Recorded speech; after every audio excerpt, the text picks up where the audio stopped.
Trials do not cause me to sin by being impatient, angry, or complaining.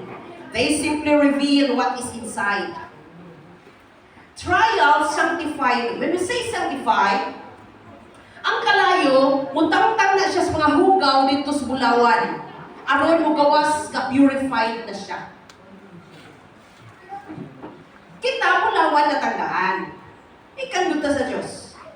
Ang kalayo sa pagsulay, maoy nag-sanctify, nag-ot-ot, nag-tangtang, nag-sunog sa diling maayo nato, mga kabatasan, mga hunang-huna, pagbati.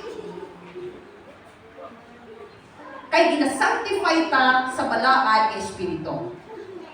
Sumala sa kong gibasa nag-ingon, sa diha nga moabot ang pagsulay, wala nagpasabot nga maingon tao. Ano yung pagsulaya ba? Nahimo ginoon ko aning sa putun. Tungod aning